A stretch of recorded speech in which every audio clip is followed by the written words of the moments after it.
Okay, so this is just a small video for the closing sequence. So I have another video how to do it, doing all of the full variation of each pose, but this is doing a more simple variation. I'm going to talk through it and do the simple and the harder variation.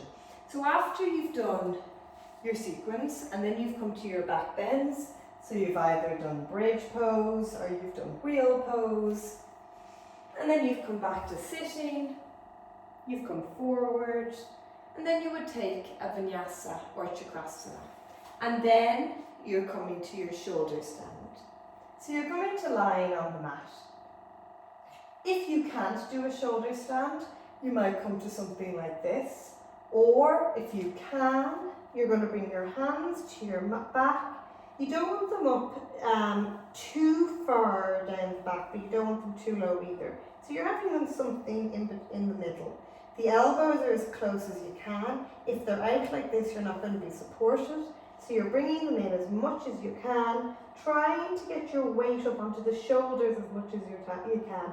So you can stay in this position, just really getting yourself into alignment. And then you're trying to bring your legs up, chin tucked, toes up. You don't want your legs something like this, putting pressure in all the wrong places. You're trying to lengthen the legs, toes pointing stacked over the hips, nice and strong.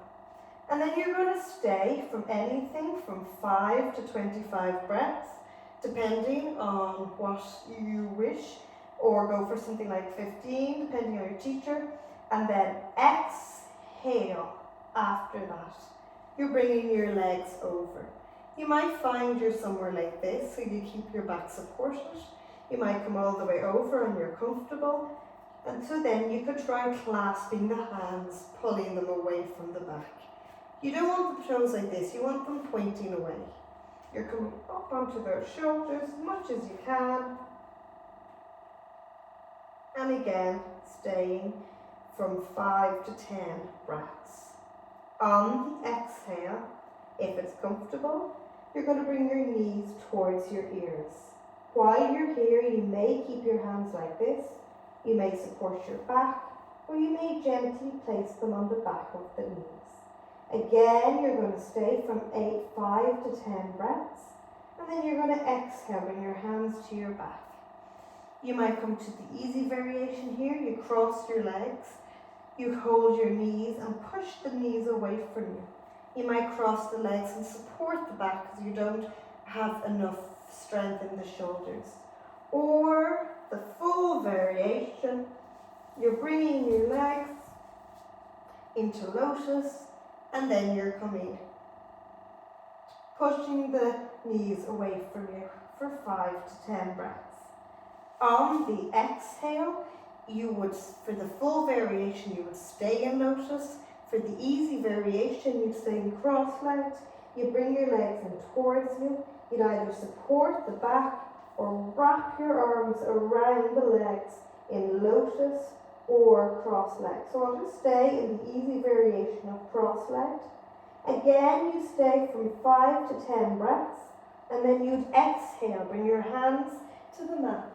You gently roll back to the mat, staying in cross-legged, or if you're in the full variation, full lotus, and then you would inhale.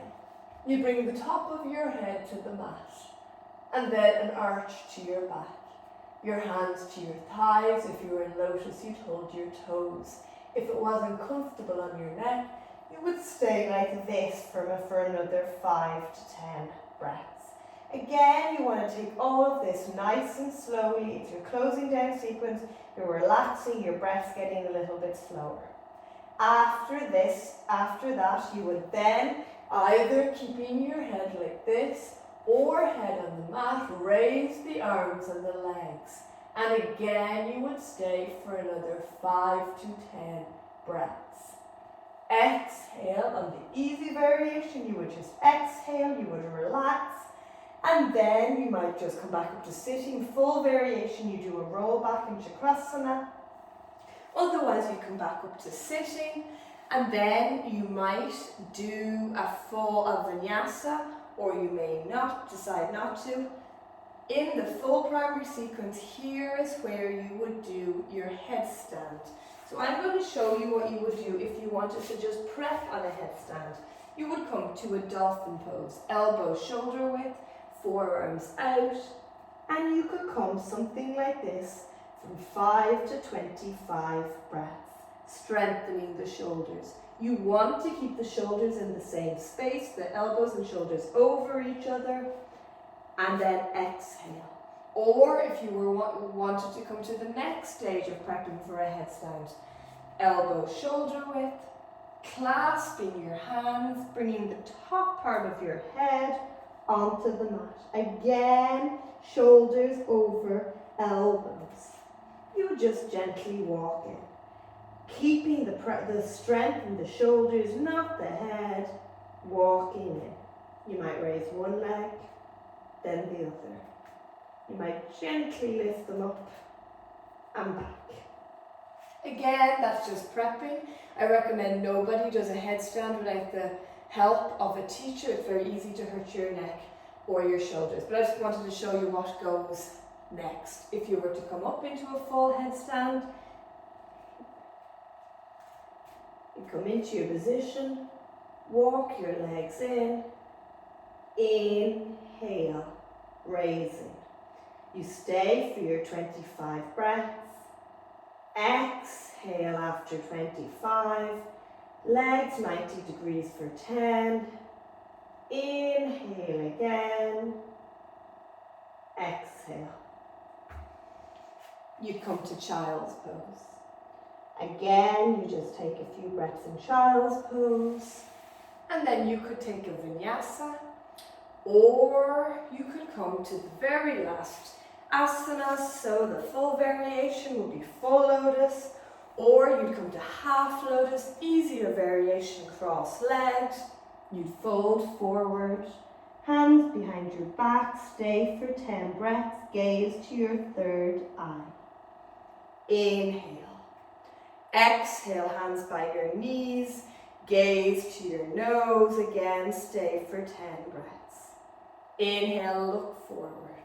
Exhale, hands to the mat, and you could raise yourself up from 10 to 25 breaths. Again, you don't have to do all of these, so I'm just showing you what would be a closing sequence. The headstand is quite advanced. I'm just putting it in to show you options if you wanted to start working on dolphin pose or something like that. But again, don't start to work on a headstand by yourself. It is quite easy to hurt yourself.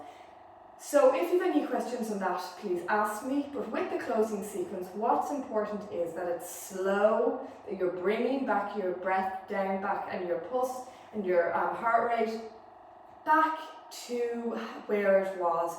You want your body to come calm and still while you're doing the closing sequence. So it's really important that it's not rushed, that you give it time, and by the end, when you're coming to Shavasana, you're ready for Shavasana.